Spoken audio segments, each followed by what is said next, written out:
Angelic tracks. Hello, and welcome back to Luke-N-SHAE'S Plays. I hope everyone has had a great day today, enjoyed your Monday, whether you worked or if you were off. And we're back with another reaction video. I'm going to be doing the reaction by myself today. And I just wanted to say, before I begin, please if you like our content, please like it because it puts us in the algorithm for other viewers to find us. And also subscribe. That's really important. That grows our platform. When you subscribe, it's absolutely free and it gets you notifications. When you click on your notifications, you'll get notifications when we'll be posting our live streams and when we're just posting our content. And share. If you like our content, share with your family and friends. And don't forget to comment below. We'll reply to your comments, but your comments are important. Thank you again for joining us. So we have a reaction today. This evening, decided to do a reaction video on something I stumbled upon in my quest to find truth, okay? Because I constantly pray, have my communication with God, and just in my praying, asking God to show me, open my eyes to things that I don't know or things that he needs me to know. And in my prayers, I've been on a quest for truth. And without even looking for things, I have different instances where different things have been revealed to me where I'm like, wow, it's almost instant, whether it's a phone call from a family member. And this right here, I prayed last night and I'm like, God, I need you to open my eyes. I still feel like there's more I need to, and different things that I prayed about, and just stumbling upon this, not even in my searches, not even looking for it, but it kind of went with a dream I had last night, which I'll share with you, and also a phone call from a sibling who definitely, it opened my eyes to some things that I actually started looking into. So being that my sibling called over a month ago, and then this video, I just wanted to share, do a reaction, and it's a woman telling her story. We're going to listen to her story. This is what the reaction is, and just get an understanding of what is her story / testimony, and we'll go from there. So I'm going to play that, and I believe her name is Jessica, and she has a voiceover, but just know that this is her story. So we'll let that play right now. Hello, my name is Jessica, and I never thought I would experience something that would change my life forever. But here I am, writing this to you because I feel like I have to share what happened to me. I died. I crossed over. And what I saw on the other side was something I never expected. I met Jesus, and he showed me something about black people that completely shocked me. It was not just a vision, it was a revelation. I am still trying to process it, but I know one thing. It needs to be told. It was an ordinary day. At least that's what I thought. I had woken up early, made my usual cup of coffee, and gone about my morning routine like I always did. Nothing seemed out of place, but something was different, and I had no idea that in just a few hours, my entire life would take a turn I could never have imagined. I was driving to work, just like I did every weekday morning. The sky was overcast, and the air felt thick, almost as if the world itself was trying to tell me something. But I wasn't paying attention. I was in my head, thinking about bills, work, and all the things that had been stressing me out lately. Then, out of nowhere, a sharp pain shot through my chest. It was like nothing I had ever felt before, intense, gripping, and terrifying. I tried to breathe, but the air wasn't coming in. My vision blurred, and suddenly everything around me seemed to slow down. The cars, the buildings, even the people on the sidewalk. It was like the world had gone into slow motion. I don't remember the exact moment I lost control of the car, but I do remember the sound of tires screeching and the sickening impact that followed. The next thing I knew, I was lying on the pavement, staring up at the sky. I could hear voices, sirens in the distance, people shouting, but none of it felt real. As I lay there, something strange happened. The pain started to fade, and I felt an overwhelming sense of calm. It was as if all the worries, the fears, the stress I had been carrying simply melted away. Wow. So I'm just gonna guess that Jessica, she's probably going to meet her maker. It sounds like she's having something traumatic happen to her, and just on the way to work, just thinking about that who doesn't do that? I know I do. That'll be a time where I'm actually thinking. Sometimes I actually pray on the way to work, and I'll listen to inspirational gospel hymns on the way to work. I'm singing and I'm trying to start my day the right way. But yes, bills jump in my mind. I'm thinking, okay, this is due today. This is due. All right, I have things due. So it sounds like Jessica is having a traumatic event happen. She's having some kind of medical issue. But let's listen to some more and see what's going on here. I wasn't scared anymore. I wasn't even sure if I was alive. That's when I realized I was dying. Wow. At first, I didn't know what was happening. One moment, I was lying on the pavement, feeling my body grow weaker, and the next, I was floating above it. I could see everything. The paramedics rushing to my side, a woman crying nearby, my own body lifeless on the ground. But I didn't feel any attachment to it. There was no fear, no panic, just an odd sense of detachment, as if I were watching a movie. I tried to speak, to call out to the people below, but no sound came out. It was like I was weightless, drifting further and further away. Then I felt something pulling me, not physically, but spiritually. It was as if an invisible force was guiding me upward. I had no control over it, but I wasn't resisting either. I felt peaceful, more peaceful than I had ever felt in my life. A light appeared in the distance, small at first, then growing brighter and brighter. It wasn't like any light I had seen before. It wasn't harsh or blinding, but warm and inviting, like it was calling me home. I moved toward it effortlessly, as if I were being drawn in. The further I went, the more the world I had known faded away. The sounds of the city, the voices of the people, it all disappeared. All that was left was the light, and a sense of overwhelming love that wrapped around me like a blanket. Then, just as I was about to step fully into the light, I heard a voice. It wasn't loud, but it was powerful, resonating deep within my soul. It's not your time yet. The voice was familiar, but I couldn't place it. Then, everything around me shifted, and I found myself standing in a place I couldn't describe. It wasn't Earth, but it wasn't completely foreign either. It was like a waiting area between two worlds, and that's when I saw him. The moment I stepped into the light, everything around me changed. I was no longer floating, no longer an observer.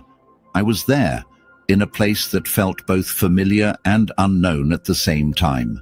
It was bright, but not in a way that hurt my eyes. The air was thick with warmth, but not the kind that made you sweat. It was comfort itself, a presence so strong and powerful that I could feel it wrapping around me like a soft embrace. Before me, a tunnel stretched far into the distance. It wasn't made of brick or stone, but of pure, glowing light. It pulsed with life, almost like it was breathing. There was no doubt in my mind I was crossing over. As I took a step forward, I noticed something incredible. The tunnel wasn't empty.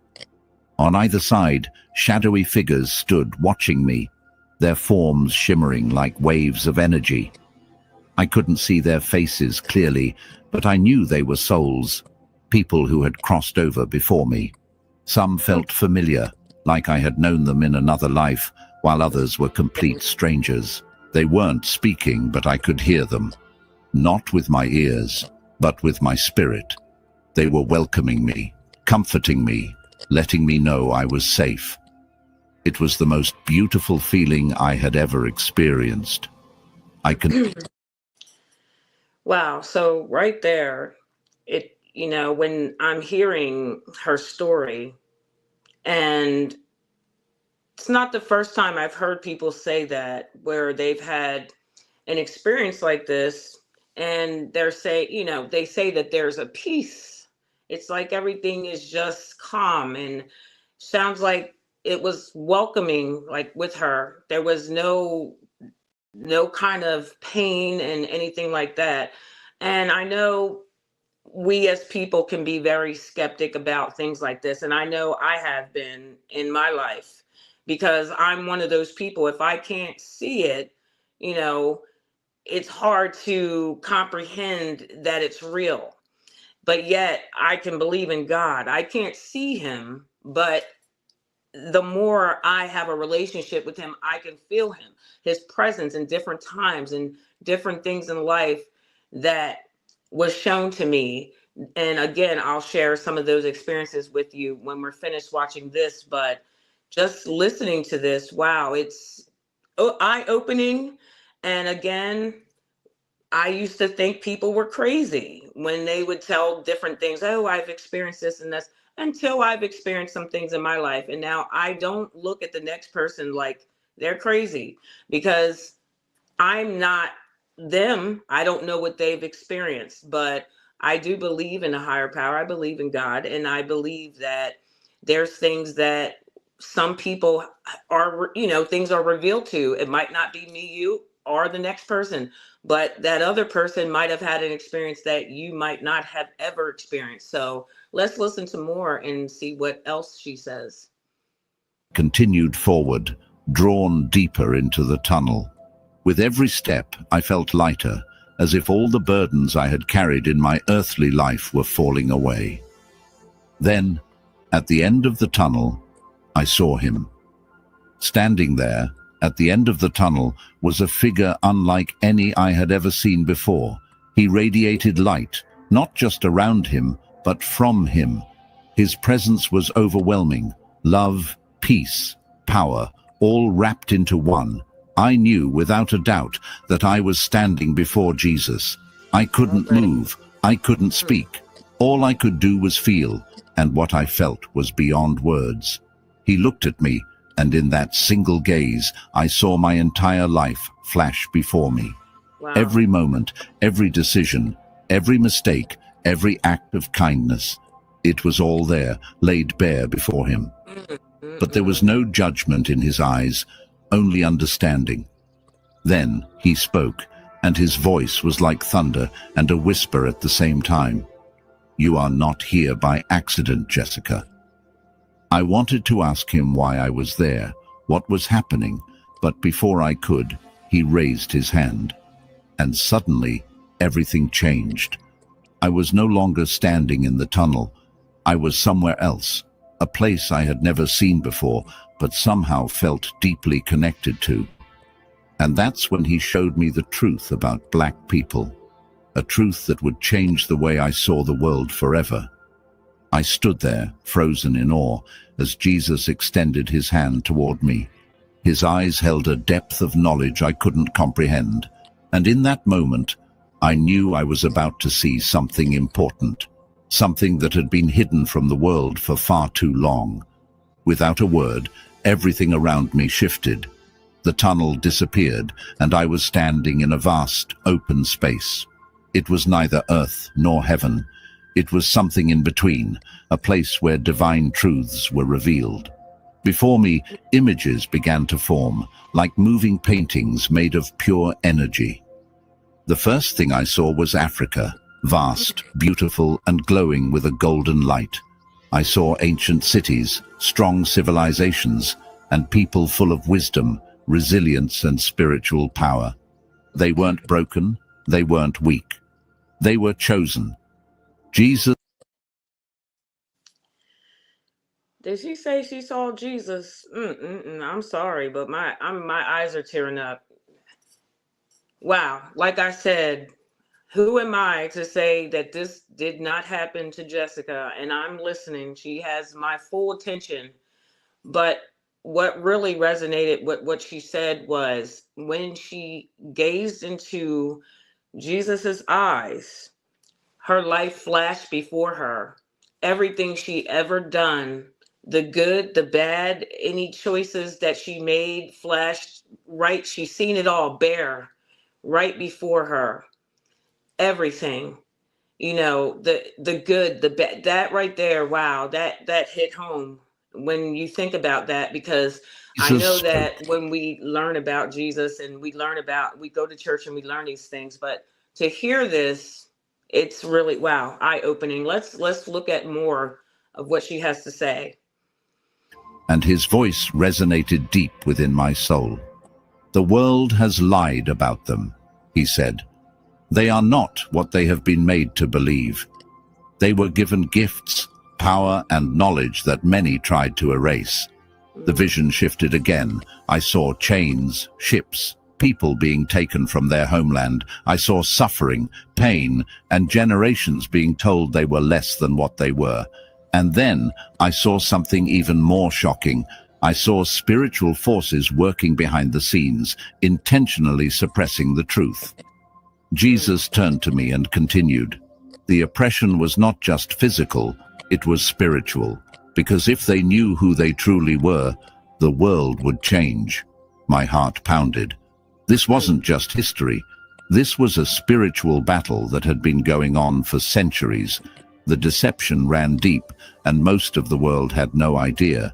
But then, the vision changed again. I saw modern times, people waking up, realizing their worth, reclaiming their power. The same people who had been told they were nothing were starting to remember who they truly were. Jesus smiled. "The time of revelation has begun. They will rise again." Tears filled my eyes. I had never felt something so profound. The truth was hidden, but not forever. It was coming to light. The visions didn't stop. Jesus raised his hand again, and I was pulled deeper into the revelation. I saw a time long before slavery, before colonization, before oppression. I saw a world where black people held spiritual knowledge that was powerful beyond words. They understood the connection between heaven and earth, between spirit and the physical world. They had divine wisdom that had been passed down from generation to generation. I saw prophets, leaders, and warriors, men and women who had direct communication with God. They didn't need intermediaries. They could speak to heaven themselves. Jesus looked at me, his expression filled with both sorrow and love. "This is why they were targeted," he said, "because those who rule the world fear those who carry divine wisdom." My mind was racing. It all made sense now. The attempts to strip away their culture, their faith, their identity, it wasn't just about control. It was about taking away their connection to the truth. But as I watched, I saw something incredible. Even through oppression, through generations of being told they were nothing, their spirit was never broken. Their power never left them. "They carry something that cannot be destroyed," Jesus continued, "and that is why they must remember." At that moment, I understood. It wasn't about hate. It wasn't about division. It was about restoration. The world had been built on lies, but the truth was rising. The vision changed again. This time, I saw a great awakening. People of all nations, but especially black people, standing up, realizing who they were. I saw them breaking free from mental chains, reclaiming their spiritual power. It was unlike anything I had ever seen. The world had tried to erase them, but they were stepping into the truth. And as they did, something miraculous happened. The world itself began to shift. Jesus turned to me once more. "The prophecy is unfolding," he said. "They will lead the world into a new era of spiritual awakening." I gasped. Was this why I was being shown this? Was I supposed to share this message? Yes, Jesus answered, reading my thoughts. You must tell them. The world is changing and they need to know the truth. I fell to my knees, overwhelmed by what I had just witnessed. It wasn't just about race, it was about identity, purpose, and destiny. This wasn't about one group being superior to another. It was about restoring balance, about unveiling the truth that had been hidden for centuries. They were chosen, Jesus said, but so were many others. It is time for all of my children to remember who they are. Oh, I need Suddenly, to, everything pause it around right me there. started to fade. The light, the visions, even Jesus himself.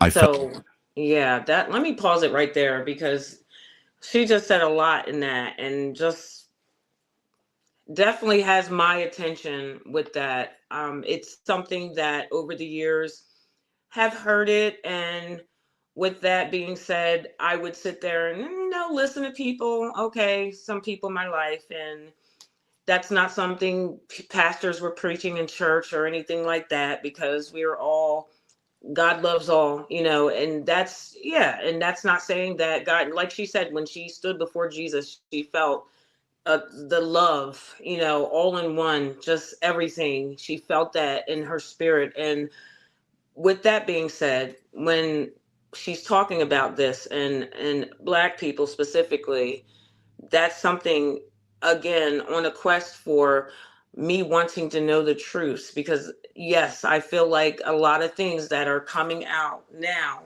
even in history, things that I'm learning, where I feel like I didn't know everything that I was supposed to know. I was only going by what I was taught in church and a lot of what I was taught in school. But this is interesting and just wow. Let's hear some more. myself being pulled backward, as if an invisible force was dragging me away from heaven. No, I cried out. I don't want to go back. Jesus smiled, but his eyes held something serious. You must, he said. The world needs you to speak. I wanted to protest, but before I could, I felt a jolt, like being hit with electricity. I gasped for air. My eyes flew open. I was back. The beeping of hospital machines surrounded me. Nurses and doctors rushed to my side. I could feel my heart pounding, my lungs struggling to take in air. I was alive, but I was not the same person who had left. I had seen things that changed me forever. I had spoken to Jesus. I had seen the truth, and I knew my life would never be the same. When I woke up in the hospital, everything felt different. The air felt heavier, the lights too bright, the voices around me too loud.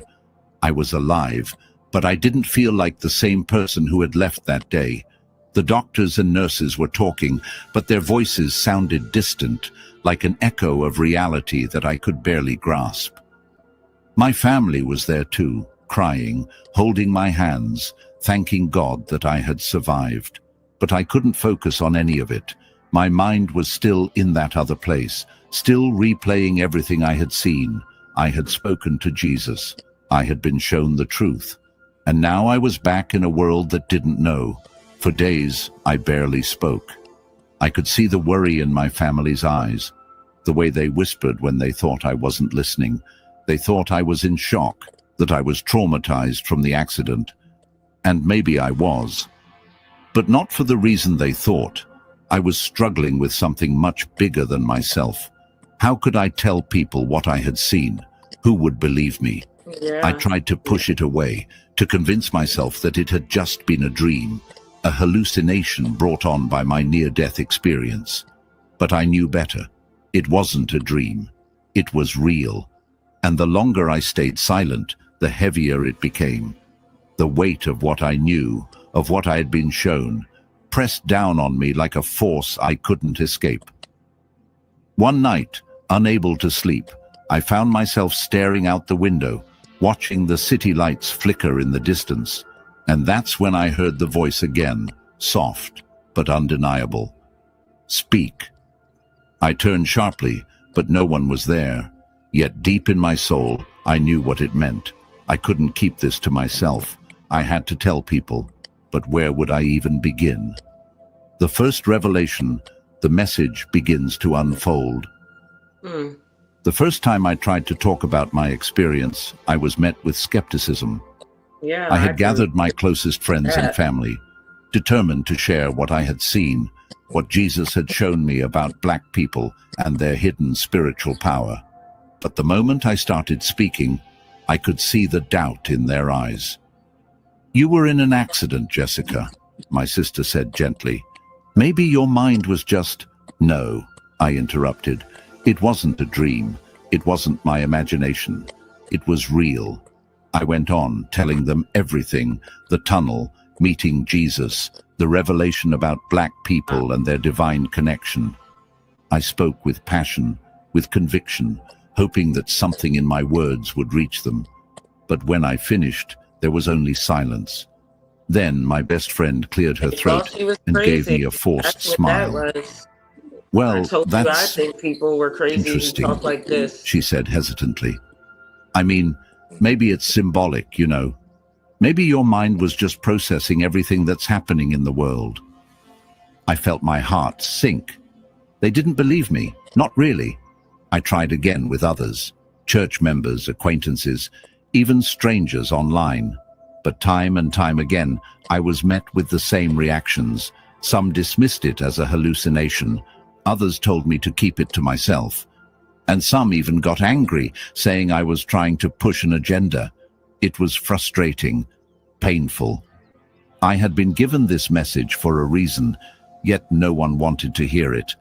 Then one night, as I sat alone, questioning whether I should just stop trying, I heard the voice again. "Keep speaking." And I knew I couldn't give up. The more I spoke, the more resistance I faced. It wasn't just skepticism anymore. Things started happening that I couldn't explain. My phone would randomly shut off when I was writing about my experience. Videos I recorded about my NDE would mysteriously get deleted. Strange calls from unknown numbers began flooding my phone, with They voices didn't on the want her other to get end her breathing story out. heavily, but saying That nothing. was. At first, I brushed it off as paranoia. But then, one night, something happened that I couldn't ignore. I had just finished recording a message about my experience, talking about how black people had been spiritually oppressed for centuries. Wow. So, wow, right there, that's a lot. Seems like somebody didn't want her story to get out. She wanted to share with people about the experience she had, and she started to experience things that were questionable. Like she said, things were getting deleted, phone was shutting off randomly. She was receiving calls. So that's interesting because it just sounds like, and something something didn't want her to tell her story. Somebody didn't want her to tell her story and wanted to keep this going, as far as not wanting people to know who they are. And it makes me think about that when she said, trying to tell people her family wasn't receiving it. She said, "Was am I paranoid about these other things that are happening around me?" But her main thing was to get this out, and she felt defeated. But she's hearing a voice say, "Keep talking, keep telling about it." And I think about that, and it makes me think about the times when I think about the Bible, and I think about different times and those that didn't make it to the promised land. They didn't know who they were, and they were, complaining, and Moses tried to help them to the promised land, and he didn't even get to see the promised land. God showed him, hey, this is what they're going to make it here, but he didn't even get to step foot in the promised land. But I think about that, and I think about when she said the people who have been oppressed, and she saw the ships, and I always wondered, I'm like, okay, nobody's teaching me this. Why was this group of people, why was Black people taken? Why were they put through so much? Why were they, separated from families? And what was this about? And, different things. And it's like, okay, I wanted to know what really was my history, because I've only saw the storybook and what they taught me in school. I wanted to know more. And the more I prayed, and recently here, when I moved to Georgia, recently, just in my prayers, my dreams, different things that I can't answer for. But there's different things that I've noticed that is being revealed. And just hearing this story is something I would like to hear more, just to bring it home so that I can And share I with was you. about to upload it when my computer screen flickered. Then the entire video vanished. Just like that. I tried to recover it, but it was gone. Not in the recycle bin, not saved anywhere, just completely erased. A chill ran down my spine. I looked around my apartment, suddenly feeling like I wasn't alone. That's when I saw it, a shadow moving across my living room wall. Oh I no. gasped, spinning around, but there was no one there. "Keep speaking," the voice whispered again, but this time it felt closer, almost urgent. I knew then that I was facing something bigger than I had realized. This wasn't just about me sharing a story. This was a spiritual battle, and whatever forces had been trying to keep this truth hidden, they weren't happy. I had a choice to make. I could stop. I could let the doubt, the fear, and the resistance silence me. I could Wow. pretend this never happened, go back to my normal life, and never speak of it again. Or I could fight. I could keep sharing the message, no matter the cost, no matter who doubted me, no matter what tried to stop me. I thought back to that moment with Jesus, to the way he had looked at me when he told me the truth about black people. He had chosen me to see this for a reason, and if I turned away now, I would be turning away from him. So, I made my decision. I started writing, speaking, sharing my experience with anyone who would listen. I didn't care if people laughed. I didn't care if people doubted me. I didn't care if strange things kept happening around me, because I knew the truth, and the truth had to be told. So, if you're reading this right now, it means that despite everything, I've kept going. And I need you to do something for me. Share this message. Because this isn't just about me. It's about all of us. The world is waking up. The truth is being revealed. And it's time for everyone, especially black people, to remember who they truly are. This is just the beginning. At first, it felt like I was screaming into the void. No matter how passionately I spoke, how deeply I believed in the message Jesus had shown me, people still refused to listen. And that's something. Wow. That's something right there. Something changed. One day I shared my testimony online, just as I had done many times before, but this time it went viral. I don't know what was The Bible different says about my this people hear particular my post. voice. Maybe it was the way I worded it. They will Maybe hear it was the growing spiritual unrest in the world. Or maybe, just maybe, it was finally time for the truth to be heard. Within hours, thousands of people were commenting, sharing, and engaging.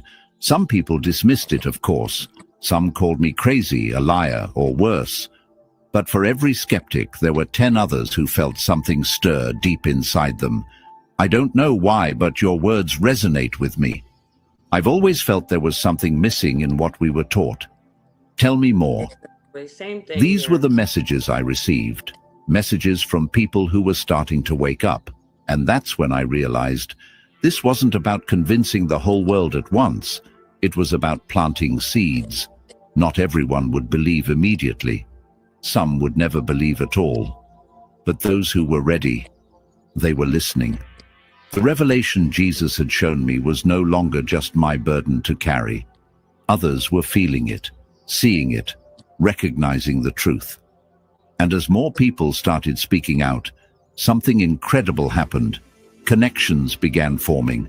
Scholars, historians, spiritual leaders, even people who had never believed in God before, all started coming together. The things I had seen in my vision, others had seen pieces of them too. We had all been given fragments of the truth, and now we were putting them together. Putting together that puzzle. And that's what I said that I was looking for in just in praying. And when you pray again, and I've been doing this prayer for the last, I would say, couple years now, since the year just turned. The last couple years, my prayer changed where it was more of a request, where I said, God, please show me the truth. Can you please open my eyes? I've even asked him to open my eyes. Let me see the people that are for me, the ones that are against me. I need to see. And you know, sometimes when we pray, we don't know, because God's timing is not our timing. And it's like immediately started to open my eyes to things where I'm like, wow, like what, even with people, and I'm starting to see different things. But just like I said, my prayer last night and stumbling across this in a dream that I had, I'll share with you my dream when this finished playing.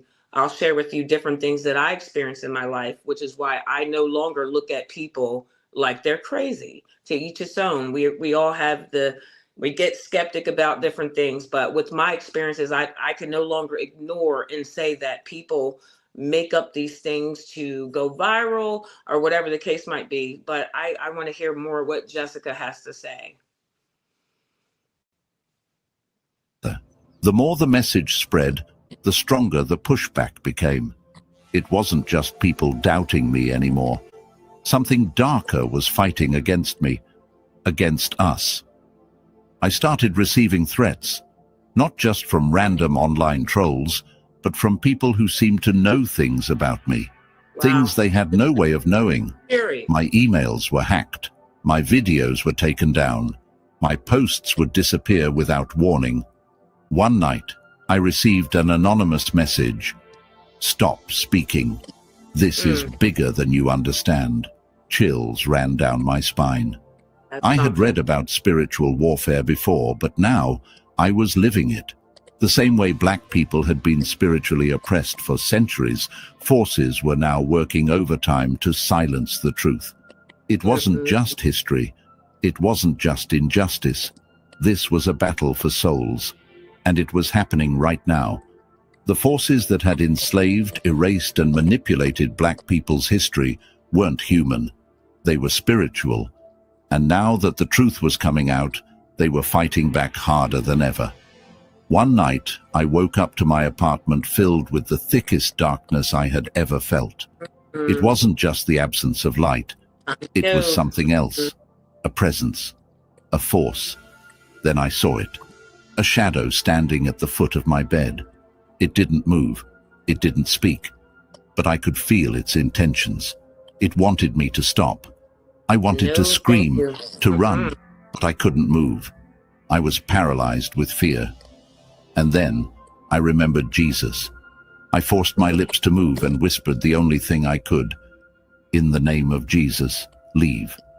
Instantly, the shadow vanished. The room felt lighter. The darkness broke. And that's when I understood. This wasn't just about spreading a message. It was about fighting for the souls of money is coming your way in billions. The universe says that whoever is watching this video will become incredibly wealthy in the first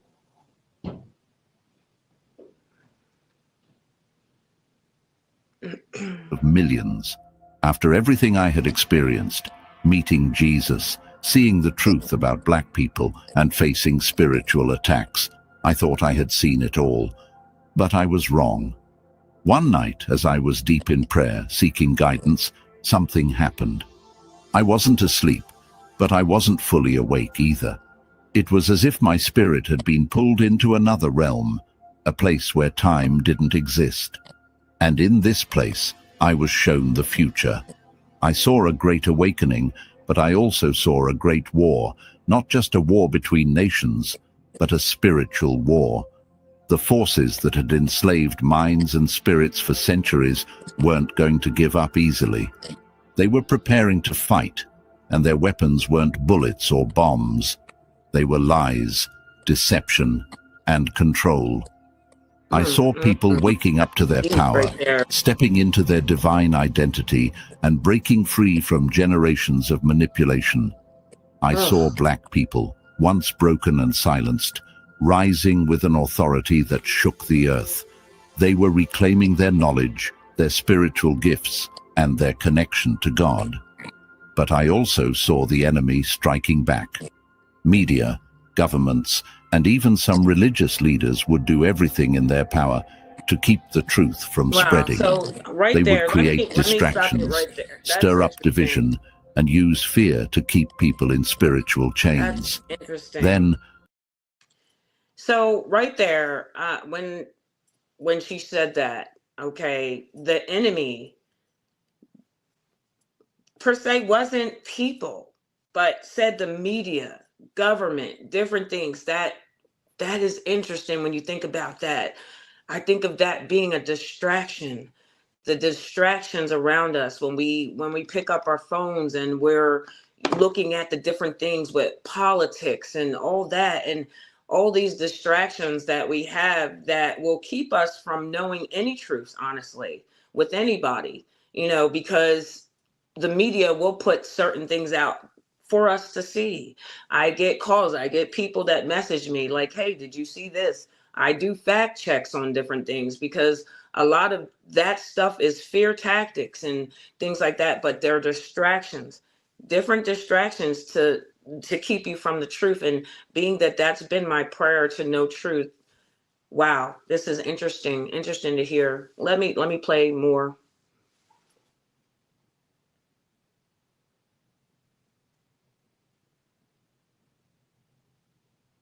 Okay, let me see what's going on here.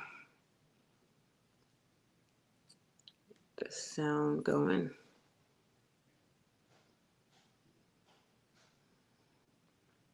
I don't know if it's still paused or let me see here. Okay. I saw something that made my heart stop. A wave of destruction, unlike anything the world had ever seen. Floods, fires, and earthquakes in places that had never experienced them before. I saw cities falling, people running, the world crying out for help. I turned to Jesus, who was standing beside me, and asked, "Why is this happening?" He Sounds looked like at me, Revelation. his face filled with both sorrow and strength. The world must be shaken before it can be restored. Then he showed me something else. After the chaos, after the suffering, after the destruction, a new world began to emerge. A world where people were no longer enslaved by lies. A world where the truth about who they were could no longer be hidden. The final battle has begun, Jesus said, but victory belongs to those who walk in truth. Then just like that, I was back in my room, gasping for air.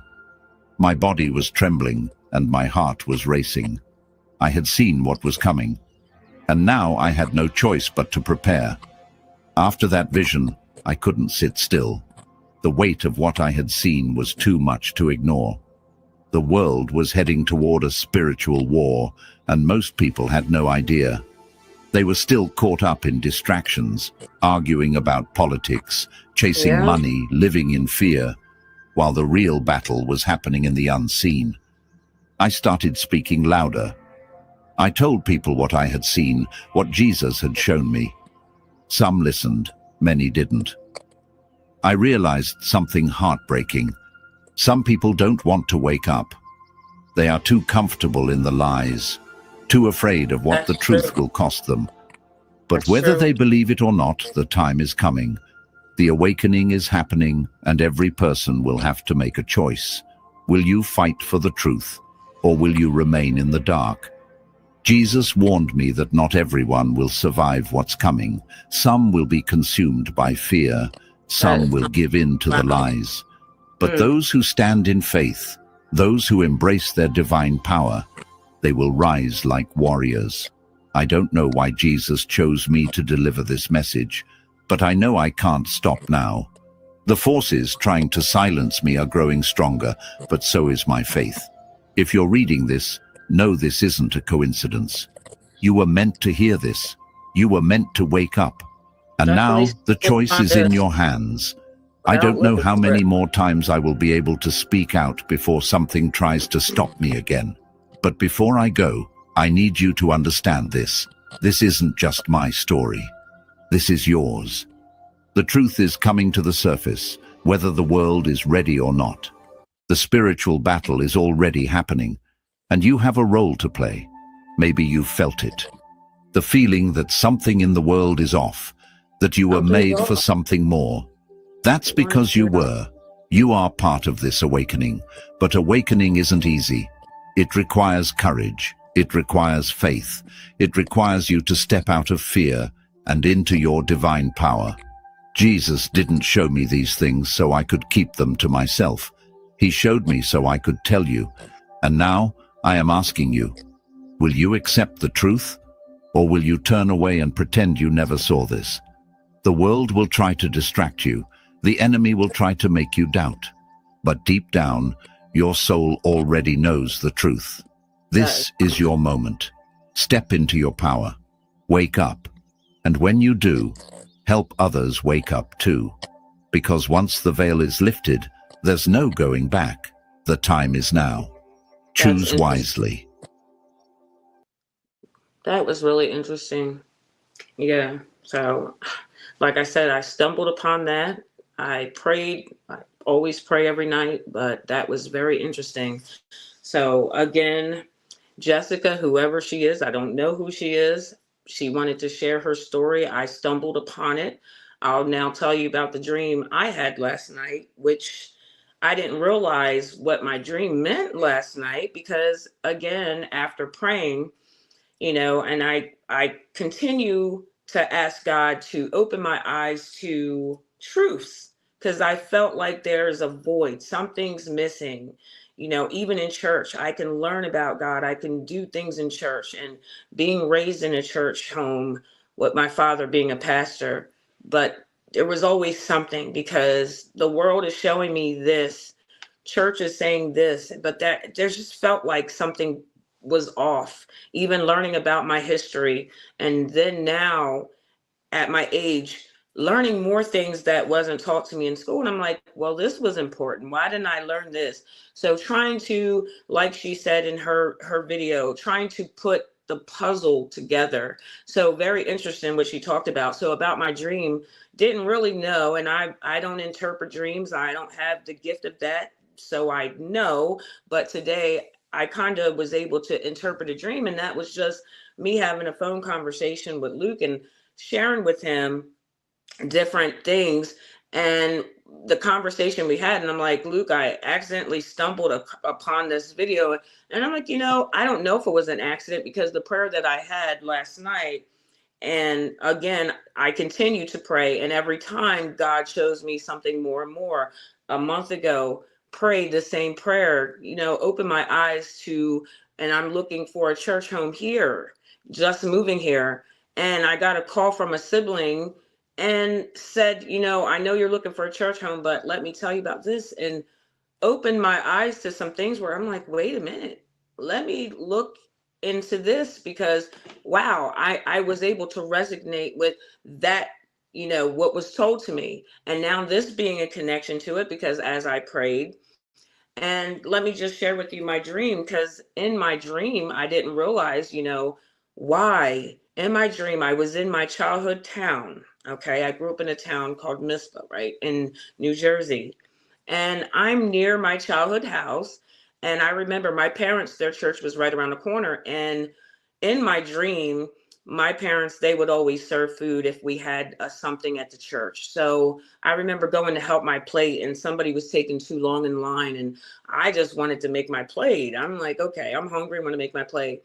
And sometimes my parents in real life would show films on our church. We had the little projector and they would show Christian films sometimes in the summer. And in my dream, that's what was going on. And I remember seeing a movie that my family was playing on our church building. And when that happened, there was my actual family, me today. It was my husband and my twin boys riding bikes we were just extras in this film.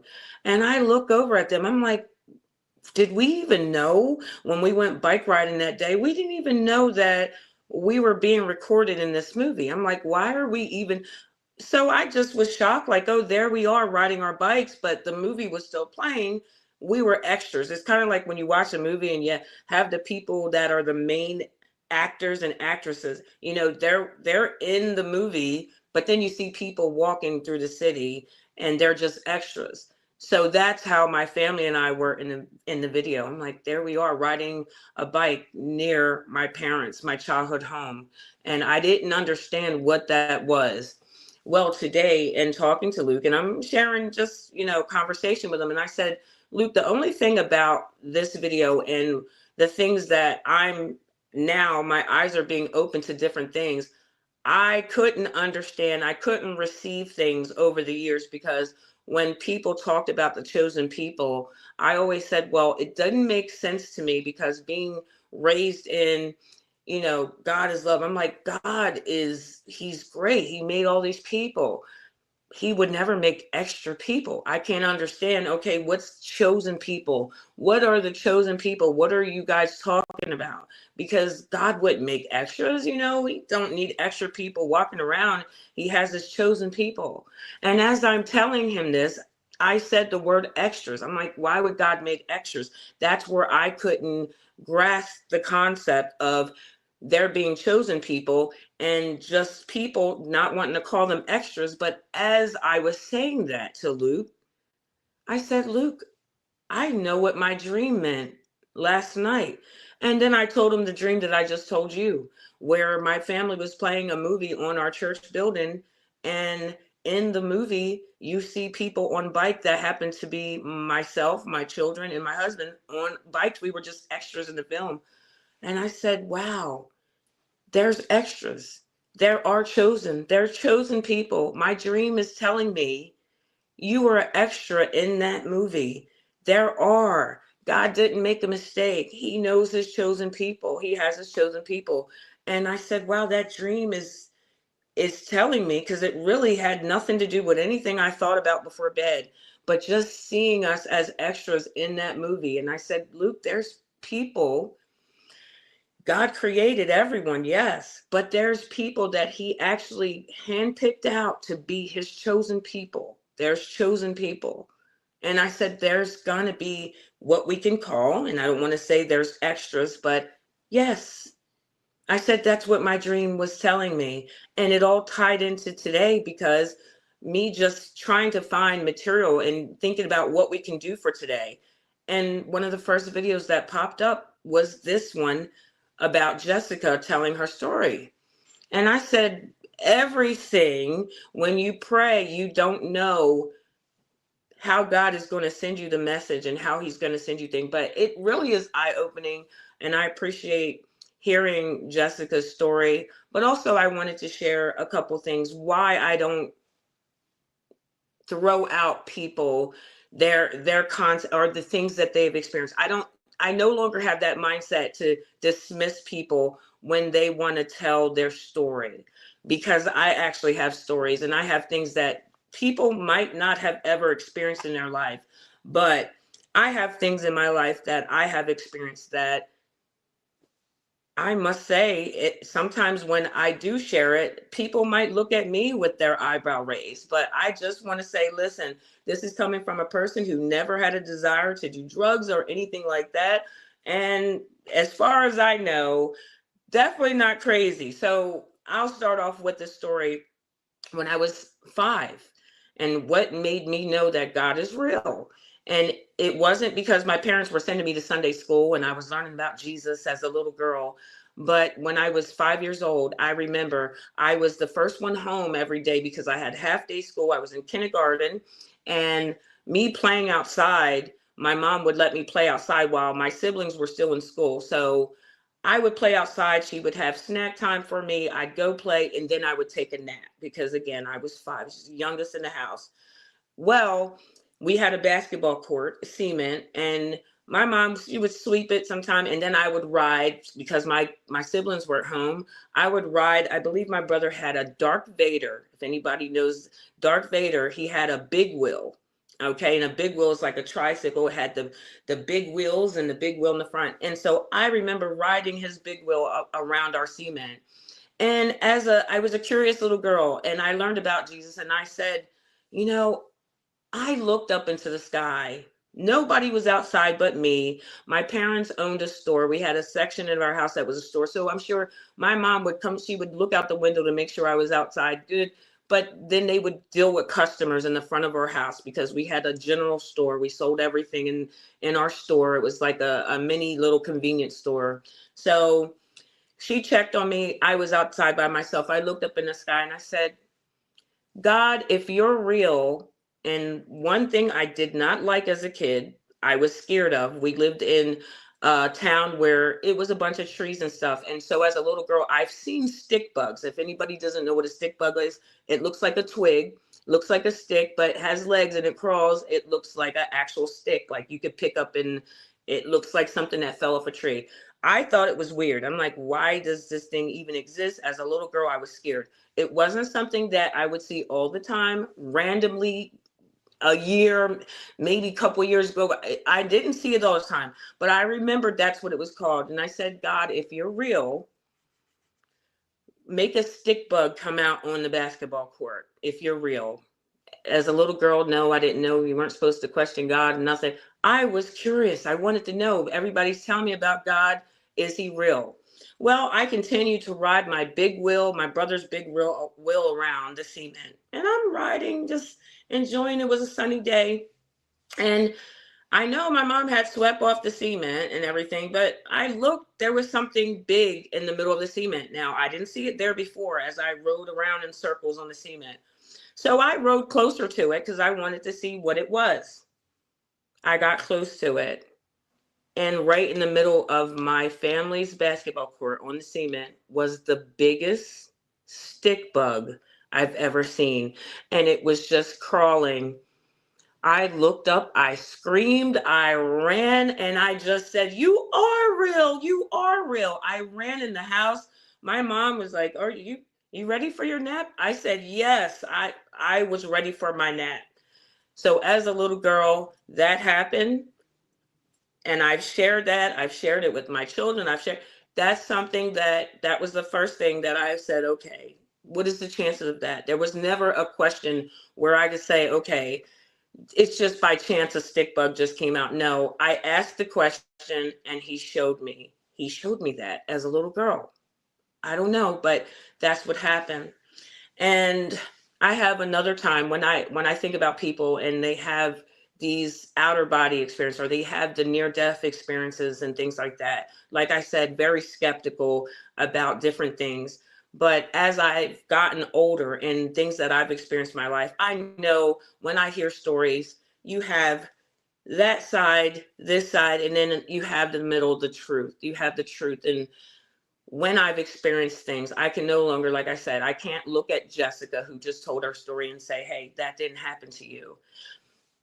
I was pregnant with twin boys, and I remember in 2008, okay, way before the time they were supposed to be due, my water broke, okay? So I went to the hospital. At the time, I had another medical issue that I was dealing with through my pregnancy. So they wanted me to get to the nearest hospital quick. I was supposed to have the twins in another hospital already set up, but they said, get to the nearest hospital. You know, ambulance rushed me to the hospital. And because of the different things going on with my pregnancy, they were like, look, you know, called all the doctors in. And this night was different because I've had children before, never had issues, whatever the case might be. But with the situation with my twins, okay, they were like, okay, we're going to have to put you to sleep. And it was just a whole commotion. And I'm just agreeing because, you know, my life is in the hands of these doctors. We know that it's in the hands. It's really, God is in control. But I did everything they told me to do. Okay, Shay, I need you to drink this solution because we're gonna have to put you to sleep. And not even thinking at the time you shouldn't be eating or drinking anything before you're put to sleep. But I trusted the doctor. The anesthesiologist was talking to me. A bunch of commotion going on at one time with the doctors. I drank this slushy brown, like sour solution. Okay, so they rushed me in the room, and when that happened, okay, everything was real quick. They, asked a couple questions, then they gave me the IV for the anesthesia, okay? And like any other time, if I had to be put to sleep, I'm watching it go through the tube, do. But this time it was different because usually I have to go into a sleep. I've had the anesthesia before in my life. So, but this time, when as soon as it hit my bloodstream and it went the tube, I could just see it go down into, all of a sudden, boom, just like it was like a instant blackness, instant, except for I could still hear everything and I couldn't move. I couldn't say anything. I wanted to yell out because I knew something was off, something was wrong. And it was just the darkest dark I've ever seen. And I could feel thrusting. It's like I couldn't breathe and I could feel the thrusting. It's like I was trying to shout out, help, help me, somebody help me, like here's a mother about to have twins. I want to see my babies, what's going on, and I couldn't breathe. And I know that's what it was because even though everything was numb, my mouth, I couldn't open my mouth. I couldn't say nothing. It's like I was paralyzed but I felt thrust. It's like my chest. I don't know if my chest was going up because I was trying to gasp for my breath. But what I could hear, everything that went on in the room, I heard the doctors, I've heard them cursing. They were like, oh, she didn't let, I'm hearing things, utensils fall on the floor. I'm hearing all this, doctors rushing to my safety.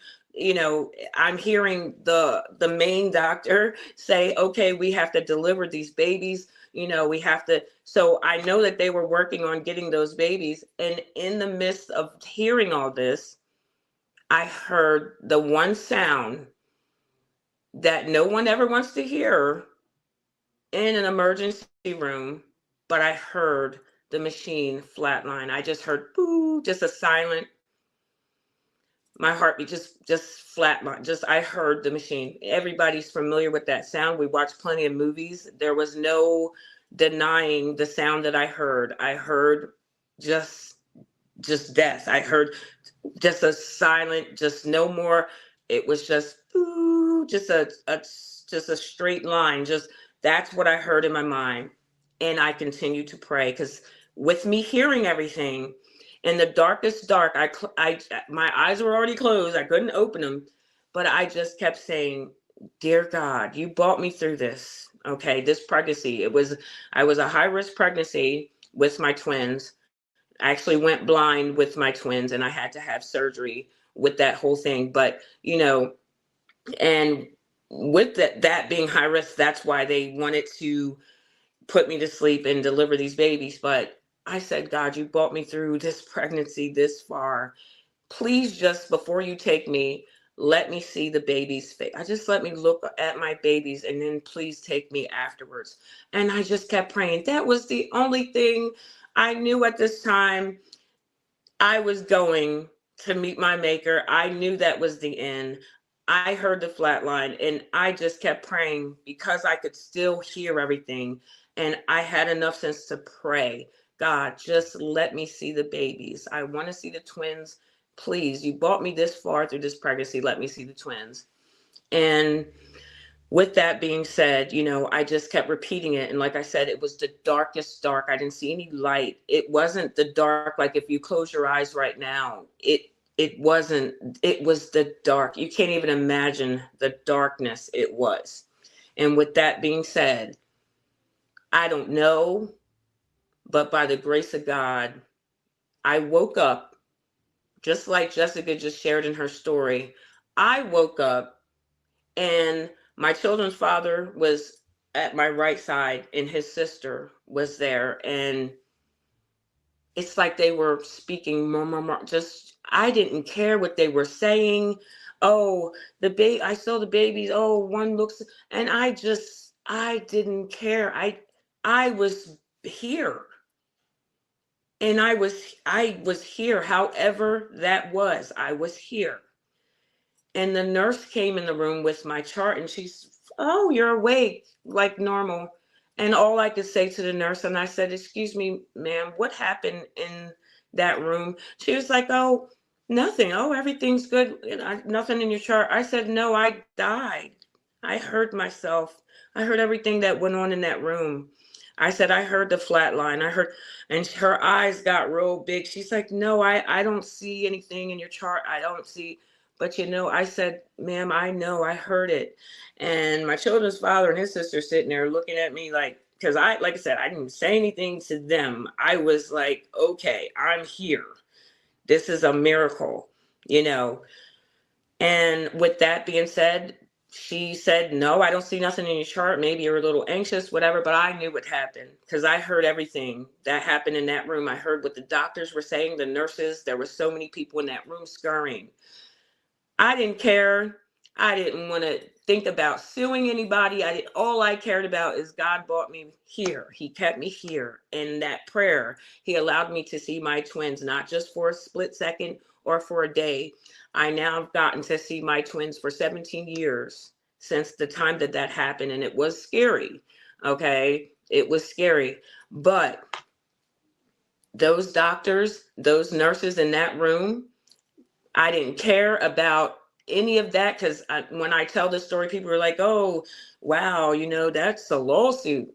That's the farthest thing that was ever in my mind, except for I was grateful that those people in that room, those doctors that were scaring around, they did the darn thing. They did what they had to do to keep me here. And we know that they wouldn't have had to say so. God had to say so. It wasn't my time yet. So when I hear Jessica's story, I'm no longer that person that will sit here and say, that person's crazy, or that person, why are they saying things or making this up? Who am I to say someone's making up something?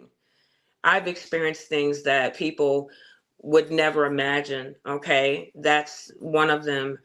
And as far as the voice that Jessica is hearing or what she said she heard, for anybody out there, because you haven't heard a voice, doesn't mean that people don't hear voices and things. Maybe you're not the one that God chose for you to have a warning or something. But I remember it like yesterday, and I was in my 20s and my kids were small. Okay.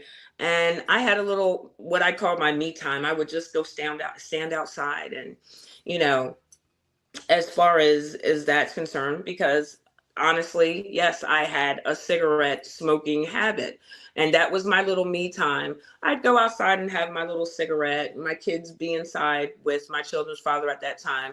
And soon as mommy would go outside, everybody knows, hey, don't bother her. She got her little jacket on. She's going outside. So at that time, I'm outside, and in the neighborhood that I lived in wasn't the greatest neighborhood, but it was dark out, and I was in front of my house, and I don't know what was out there, if whatever it was, but as I'm outside and nobody was around me, my kids were inside, my neighbors weren't outside. There was no, because I could see my neighbors to the left of me and to the right of me, but it wasn't a windy night. But out of nowhere, I heard something that said, look out. And it was more so not from here, like I'm talking to you. It was more like, look out. And I said, wait a minute. Okay, I'm tripping. What is that? It sounded like somebody said, look out. So I ignored it. I'm like, okay, maybe it's someone's TV or something. I ignored it. And again, not a scary town. I didn't live in a scary town, but there's things that can happen in any place, right? I don't know what I was being warned to look out for, but I tell you what, I felt a little wind across my face again, and the voice sounded closer. And when it wasn't from here, it wasn't like I'm talking to you now, but I heard it again. and it was clear as day in my ear. It said, "Look out." Well, I put that little cigarette out so quick and ran in my house. I said, "You don't have to." It told me twice, but I said, "No."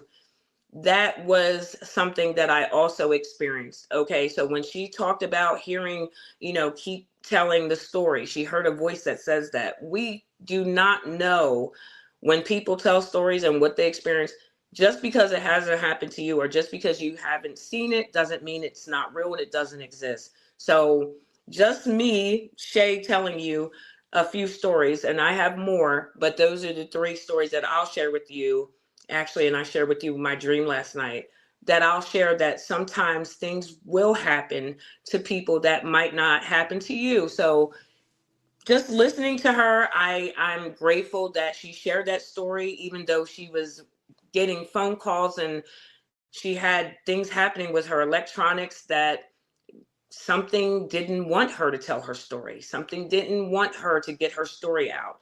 And that's the part that makes me listen even more, because what is it that whoever that is, don't want you to tell people about what you've experienced? And when she talks about Black people and them being chosen, or them being special, or them being more than what they've been told. So who are we to say this is not really a thing? And I appreciate her sharing that story. And I hope that you all enjoyed hearing the story and take from it whatever you want to take from it. But I just wanted to do a reaction on it and share it with you guys, because I know I've experienced things in my life that I can't explain to you.